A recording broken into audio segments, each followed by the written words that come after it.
Welcome to Club E. Hi, I'm Rick Brimacombe of Brimacombe and Associates. I am your architect of business growth and will work with you to unlock your potential and amplify the scale of your company. Today, we will be discussing Poised for Exit and Update. I want to thank our sponsors, Irish Titan, an e-commerce and web development firm, Boulay Group, CPAs and advisors, Highland Bank, a locally owned community bank, Romaine Berg, a digital marketing agency, Voyager U provides training resources in a community for you if you're trying to build an independent career. You can learn more about them in the courses section of clube.com. And then Projection Smart. They provide financial tools for developing your startup and a growth model. They are in the tools section of clube.com. And then last but not least, the Network Connect, a catalytic gateway for growing your company. Before we get started, I'd like you to hit the subscribe and like button. It's right down by the video. It'll just take a moment. I'll let you go do that. That will allow us to communicate with you when we are going live. So again, please hit the subscribe and like button. You can also now catch Club E on your favorite podcast platform, Apple, Google, Spotify, Stitcher, and many others. All right, with that, I'd like to introduce today's guest, Julie Keys. Welcome, Julie. Thank you. Thanks for having me. Yes, and Julie, you were with us a little while back, and so thanks for joining us today. And why don't we kick it off by having you tell us a little bit about yourself, your practice, and the various things you're up to these days. That sounds good. Thanks for having me. It's good to be back. Yeah, I've been an advisor, business owner since 1989. A professional advisor, launched a business in 2010 or 11. I guess it was the first part of 11 when I made it official. And then became a certified exit planner in 2015. And so the work that I do with privately held businesses is to help prepare them for a future transition, whether it's an internal sale or an external sale, and then help to assemble the team of advisors that helps with that process. And in addition to consulting, I also do a lot of speaking and teaching, and I've got the podcast and the book that we're going to talk about a little bit later. So it's been fun. Yeah, and I know you're super busy, and I've had the pleasure of interacting with you on a number of different things on the work front. So thanks again for joining us today. It's good to be here. Absolutely. All right, so why don't we start off by talking about 2020? Just that topic could probably fill our time today, but if we try to narrow it down and zoom in on things, I know that you are a glass half full kind of person. Given that, how have you stayed positive during this challenging year? Well, let's just say that it hasn't been easy for anybody, right? None of us have had an easy ride, but I think that it really depends on what you set your mind to. And that's an old saying, so I might be dating myself by saying something like what you set your mind to, because now we use the word mindset, don't we? We've kind of shortened that, but it truly is about mindset. And I had so many things and so many projects and initiatives on my strategic plan that even though the pandemic obviously got in the way for me and my clients as well, we just kept plowing forward and figured out, how to do it. Not overthink things, being realistic, but yet, right, figuring out, like, is there an opportunity here? And so that's kind of how I framed my year. I launched the book in May. Wasn't the event that I had planned, but we still did it, and it's out there, which is groovy. And then launched the podcast in June, which actually was a project that I was planning on launching in 2021. We just kind of pushed that up, and again, we'll talk about that a little bit more later on, I think. And then during the pandemic, I landed 3 new clients, which for me is a lot. I don't work with that many people at once, kind of like you. And to get 3 all at once, I almost had 4, and then one decided to wait because they were really being nailed hard with the pandemic. And so, but the other 3 are all in exit mode. They all came to me from different sources. And so that's been really fun working with them. And then I had a lot of trips and things I did with my kids in 2020. I've joined a couple of new speaker networks. Exit planning is really getting to be a thing, and people are looking for someone to come in and educate advisors, educate business owners. And so I've been doing a lot of that. I've got a new initiative that I'm striking up with a firm in Ontario. And we're going to be doing some online education together, which is really going to be fun. So I think 2021 is going to be a great year. I'm really looking forward to it. Good, good.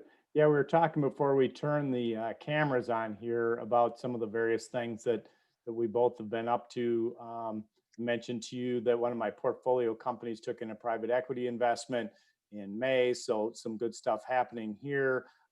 You had a lot of wonderful highlights there.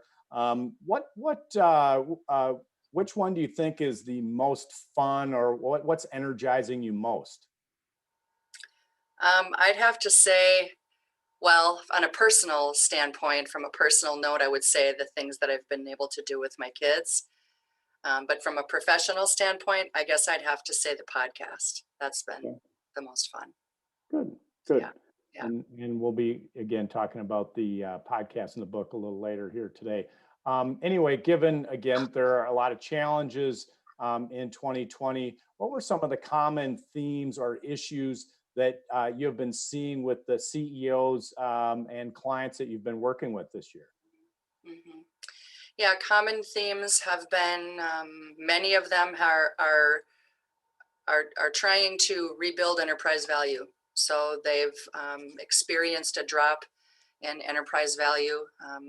Much of that had to do with sales, and then supply chains and key people. So a lot of the same issues have kind of reared their ugly head. But we're doing our best to navigate through that. The workforce, finding people, because I have several clients who are literally trying to add to their staff and finding really good people that align with the company's culture and what they're looking for, not just the resume, but everything else that holds that resume up is tough to find. A few of them have had COVID outbreaks. They're doing their best to keep people safe, and it's kind of the way things are right now, and they're figuring that out. But I think just again going back to that attitude and responding, and instead of reacting, I think that sets you up for being able to make good sound decisions, and then surrounding yourself with people, not just externally with your advisors, but internally with your key people, and brainstorming and figuring out ways that you can go to the next thing, make that decision. Yeah, me too. As far as the portfolio clients and companies I work with, that supply chain issue really became a big one this year. Also, customer concentration was something that came up loud and clear as something that we need to be a little bit more focused on given the circumstances. So lots of changes, including technology. And just us here today doing a Zoom call instead of doing something in person. How have you been utilizing technology to expand your business and that of your clients? The technology that I've been using, I'm just using it more. I think that would be true for a lot of professional advisors. So I've been using GoToMeeting and Zoom and Google Hangouts for quite a while, because not all of my clients are local. And so the ones that weren't local, it wasn't hard for me to teach them because they'd already been using it. But the ones that are local, that was kind of a learning curve in being able to do and conduct virtual meetings. I mean, sometimes they're just like, all right, this isn't working, just call me. so so sometimes we had to do that. But for the most part, everybody's figured that out. And so we got through that, and more people are really looking at their marketing now, myself included, and revamped my marketing plan and strategy. And Heather, my assistant, is doing an amazing job of promoting our initiatives and promoting our collaborative partners and the things that we're working on both now and for the future. And then another thing that my clients have been working on, several of them, is updating or replacing their software systems. Lots of programs that needed to be, and many of them had time, and not only had time, but it was like vitally necessary, right? Because of the way things are changing and how we're conducting business.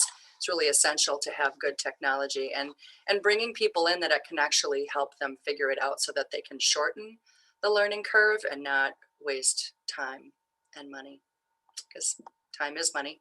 Absolutely. So we're working on, yeah, we've been working on a lot of changes that way, and it takes time, to learn a new system and figure out who the go-to person is internally that can work with the external person to get all of this stuff implemented and figure out your milestones. So, and then utilizing CRM, that's another, tool that a lot of my clients were kind of using in an ad hoc manner. But now that they can't really get out as much and see people face to face for selling and business development and things like that, they really need to have a good handle on their database and how they're touching people and when and who's following up and all that. So. Absolutely. Mhm. Hey, reminder to our audience out there, if you'd like to ask Julie a question, go into the comments field and add your question. We will try to weave it into our conversation. Again, Julie's got a lot of different angles here to look at things, so feel free to contribute to our conversation. So talk to a little bit about some of the technology items that you've either used personally or your clients have been working on. What are some other strategies that you're implementing with your clients to prepare them for 21? And I assume the 21 planning is in full force right now. Most definitely, it is. And I think that for anybody who's listening who hasn't gotten their feet wet into planning what they want to have happen in 2021, now would be a great time to do it. Not just because we should, right? Because I hate the word should, but we should. But but also just because it's a fun thing to do, and it's a really great exercise to bring your team together. Even share it with your advisory team if that makes sense to do. If you're in exit planning mode, you should do that anyway. But boy, I think that having things to look forward to and thinking about ways that we can, expand on and take advantage of our strengths, capitalize on opportunity, it's a good exercise. So we are focusing, a lot of my clients are focusing on processes. And, like I said before, with regard to making sure that we're really using our time well and that we're using our resources well, and not just money, but people and skills and software and processes are part of all of that. Where are we broken? Where are we wasting time? Where are the gaps? A couple of the different processes that I've found over the years to be pretty non-existent or ad hoc would be sales process. And when I talk about sales process or onboarding or hiring, those are the biggest ones that I see are missing. But I don't necessarily do that work. I just help identify that it needs to happen, and so I'll find the main components that may or may not be there or aren't working well, and then a lot of times we have to bring in someone who specializes in putting that together. But when we're finding that top line revenue has dipped and that our values dipped, and we feel like we need to expand our sales force and expand our effort in business development, hiring a lot of new people without having a process makes no sense at all. And when you've got the Wild West out there with all kinds of salespeople doing it their own way, all that does is, the ripple effect of that is that it messes up the system internally. People aren't talking to each other. You get, angry customers and clients, and nobody wants that. So it's really important, I think, to just figure out, okay, what's working in that area specifically, and do I have the bandwidth? Do I have the expertise to be able to dissect it and make it better? Or do I need to bring in someone to help me with that? And and the hiring process and training process, super duper important, because we don't want to hire people and then end up having to let them go because they're not working out. Sometimes they don't work out because we didn't take the time to onboard them properly. So those are the main things. And then just assessing personnel too. So it isn't just about bringing in new people. It's also about taking a look at the teams that we have, and do we have people that are in the right role, and how well are they performing? And is it time for us to sever a relationship or two if it's not working out? Yep. We've looked at the Brimacombe Capital side of things. We've looked at the sales process with a number of our firms, and with the whole environment being disrupted given COVID and shutdowns and changing in the workplace. Obviously, that impacts the selling process. So, yeah, we've had to reinvent things at a couple of companies. So I totally am with you on that side, the sales side. Reminder to everybody that you can submit your questions into the comments field. Julie and I will try to get to those the best we can. Also, hit the subscribe and like button. Question from Rob. What are some of the non-KPI drivers you've seen in successful teams during COVID? Non-KPI drivers. Non-KPI. Non-KPI. I think that, when you're talking about a non-KPI driver, you're probably talking about a metric that you don't necessarily measure with a number.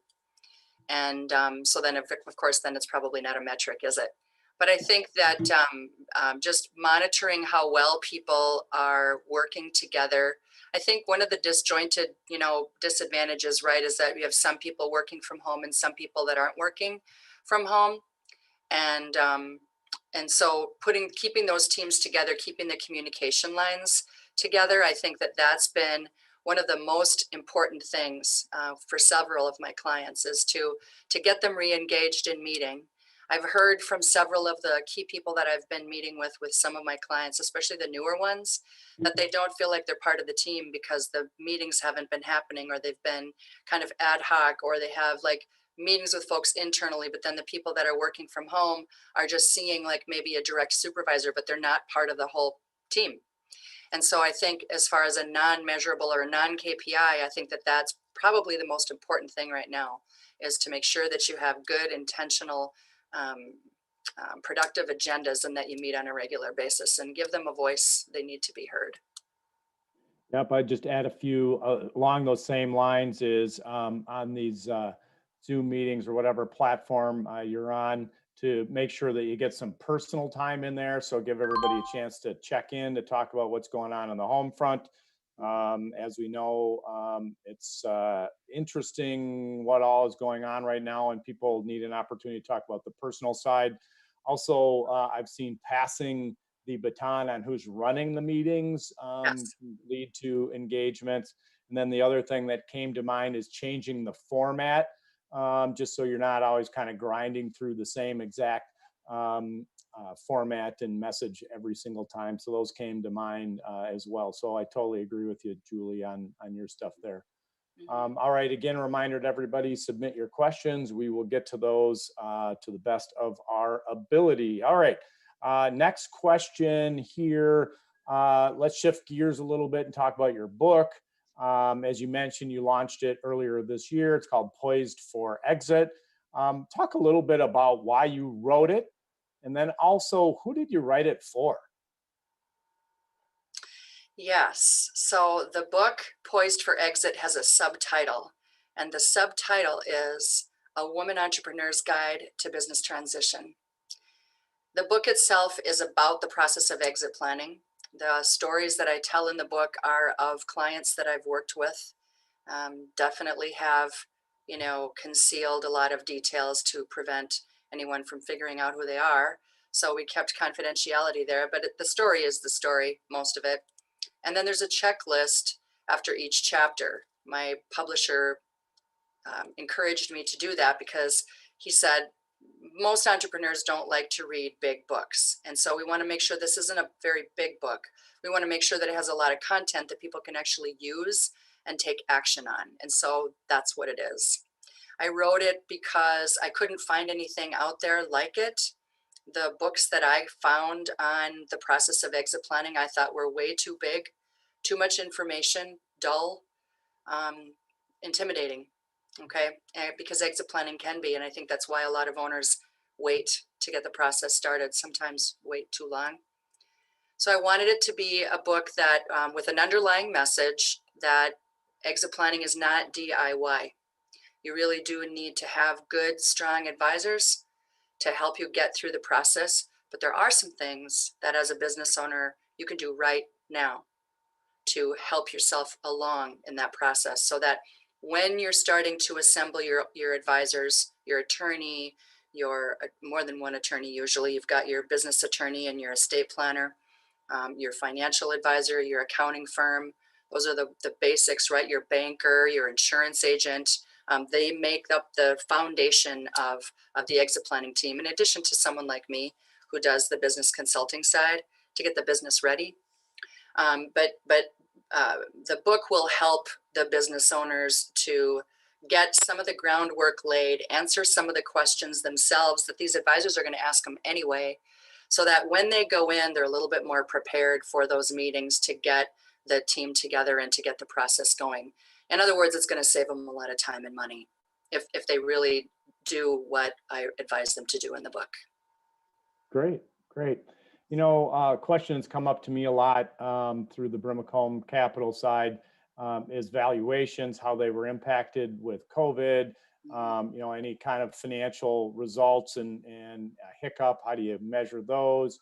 The portfolio company that I mentioned earlier, we were approached late last fall, agreed to a financial process to go through for the valuation. So we felt good about the valuation, went through, got the deal done. But not everybody necessarily is ready to sell their business right now, especially as you mentioned earlier that the valuation was impacted negatively by the COVID shutdown, market disruption, et cetera. What could your book do for entrepreneurs and business owners right now, even if they're not planning on selling for some period of time? That's a good question. And I guess I'm going to back up just a second with regard to the book, because a lot of people think that the book is just for women entrepreneurs, and it's not. In fact, I have more men reading that book than I do women, which is kind of interesting. But the process is the same for men and women. I just wrote it from a woman entrepreneur's perspective because that's what I know. So, but what could the book do for you? I think that if I were going to identify one area, that would be in a term that we call in exit planning, we call it the 5Ds, that it would help you to figure out how to de-risk yourself from the 5Ds, which are death. Now everybody's going to die. So what do you have to do to keep your business a going concern, right? Maintain business continuity. What do you have to do to protect your family? What do you have to do to make sure that everyone knows what your wishes are? Okay, so there's death, there's divorce. People do get divorced, and that can cause a lot of upheaval in a privately held company. There are disagreements that occur between partners. That's another D, disagreements. They occur a lot, especially now, I think, because we have all our different ideas of how things should roll out, and dealing with the next, whatever's coming. And then disability, people do get sick. People can't work for a while. People do have accidents. And then the last one would be disaster. And pretty much everybody's living through some kind of disaster, which it's not my favorite word, but I mean, we have to call a spade, right? And to a greater or lesser degree. I mean, even if you're having a really good year, you've still had to pivot. You've still had to make a lot of changes. You've still had to try and figure things out that you've never had to figure out before. So what have we learned? What have we learned? Well, I think that what we've learned is we've learned where we're vulnerable. So the book will help you to figure out how to de-risk yourself from the 5Ds, okay? And then what you have to figure out too is, all right, what have we learned? Where did we find out or figure out that we're the most vulnerable in our company, in our family, however you want to measure that? And then what can we do to safeguard against that in case we end up faced with that same situation or a similar situation? And also has helped us to figure out how resilient we are, right? Which is a good thing. So good things to have lessons and still be around and do it better next time. So question from the audience is, which one of those 5 do you see most often, or is there one thing that you kind of around the book and the writing the book, is there one angle or one thing that you view as most important? Out of the 5Ds themselves? Yeah.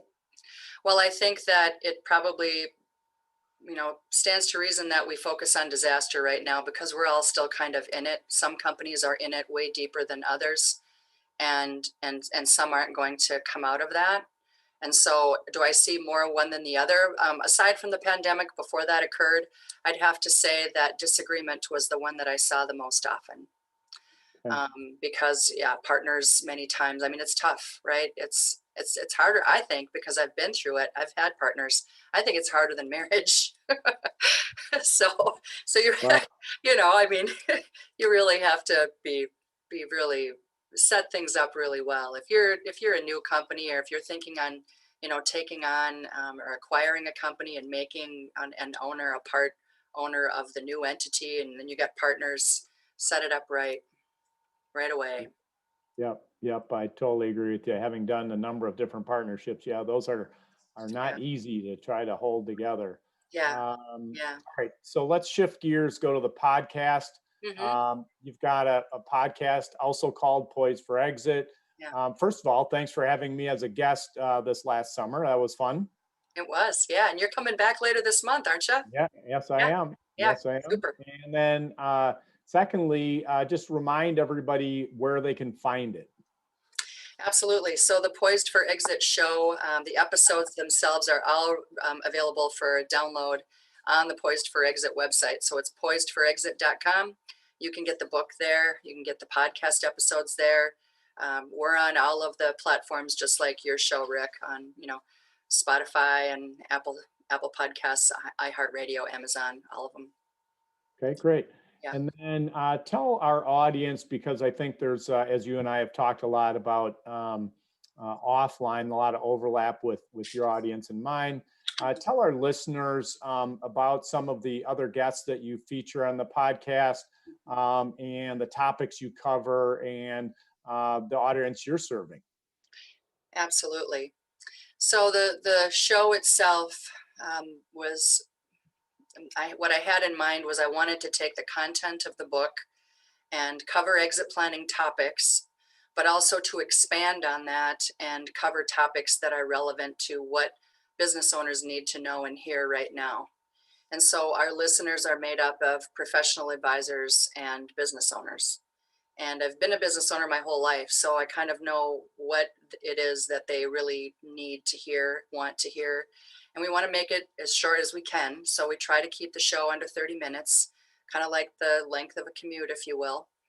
Um, and so the people that I bring into the show are the best and brightest people that I know that are in my network or not. I add them to my network if they're not. It's been actually really fun because I've expanded my network so much with some really cool people.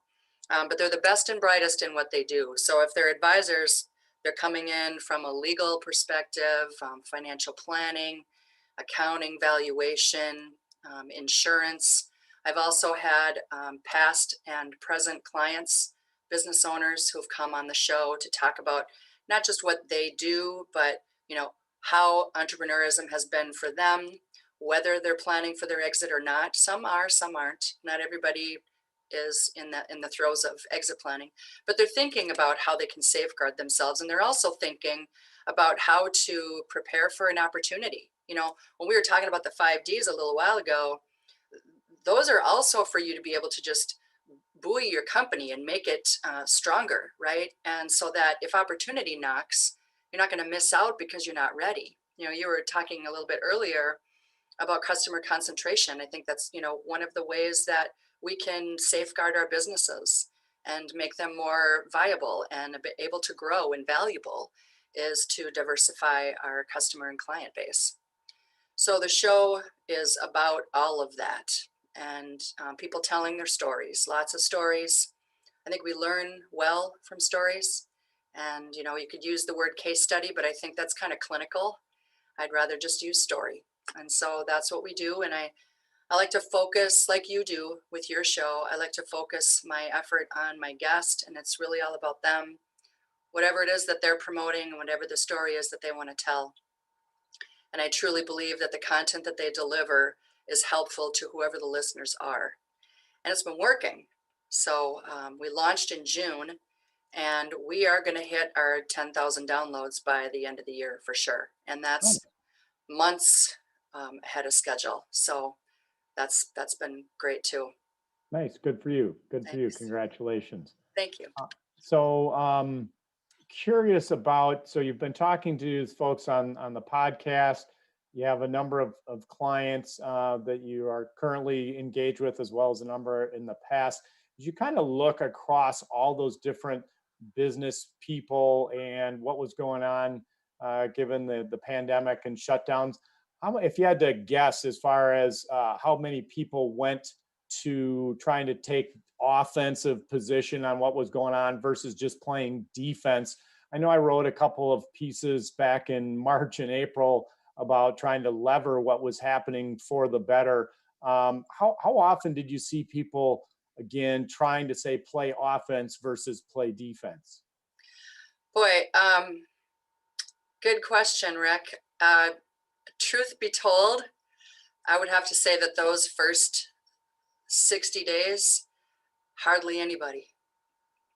In fact, it was inspiring for me to hear your messages, because it resonates with me, and that's what I align with, and that's who I am as a person.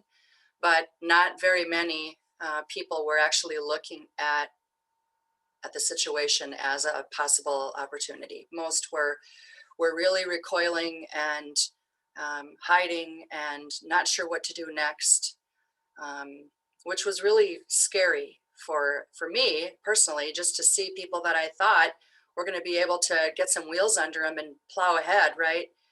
Having a hard time with really figuring out, is this really happening, and what do I do next? And so that's definitely gotten better. I'm sure that you've seen that too, Yes. right? And so Yep. so that's good. Gives me hope for the future, because of course we can't save everybody. No. But whoever we can help, it really does boil down to not only what they really want to accomplish, but that they believe that they can, and they'll figure out a way.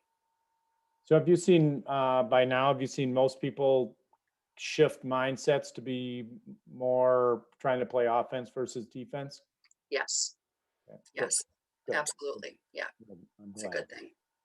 So a reminder to everybody, if you have a question for Julie, add it to the comments field. Also hit the subscribe button and join our clubby community. So Julie, as we look back on our talk today, we covered a lot of things. Covered your book, we covered the podcast, a little bit of historical stuff, some of the various activities that are going on with your clients.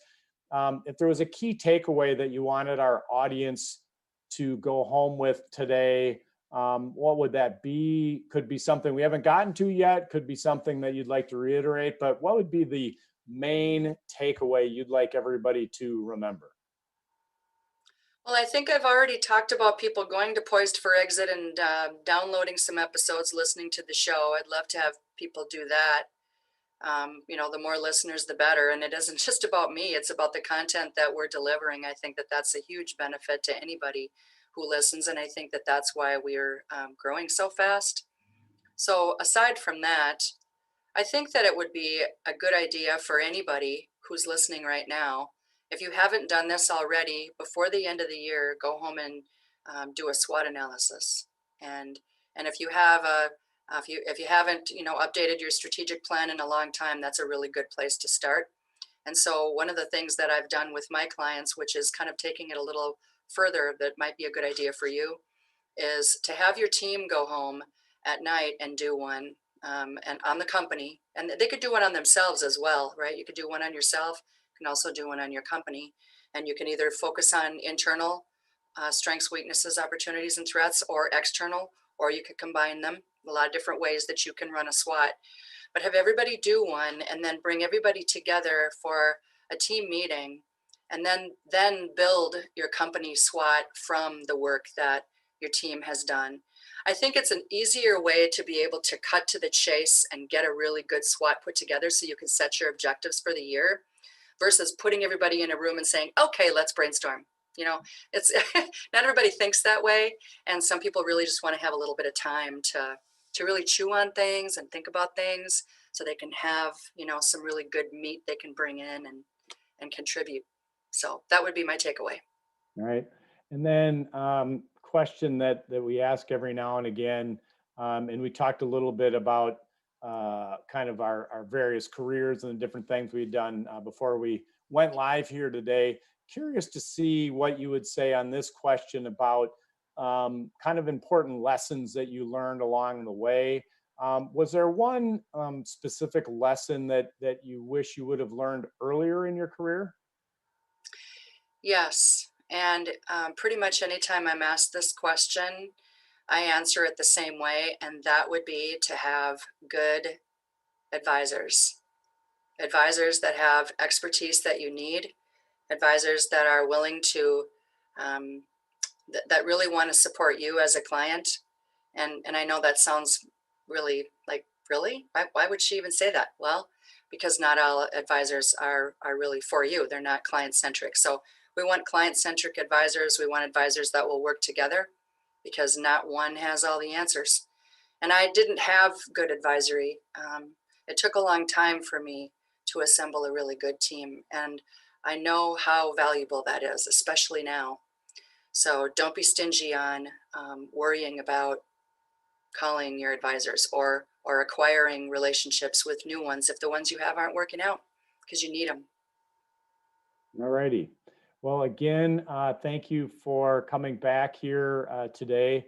Love to have you back again. I know the launch of the book, because of all the COVID and everything, didn't go quite as well as planned, but love to have you back to learn a little bit more about what's going on with your client base, the podcast, and the book. So hope you'll join us again. Absolutely. I'd love to. Thanks for having me, Rick. It's been great as usual. And we're looking forward to having you on Poised for Exit. Thank you. All right.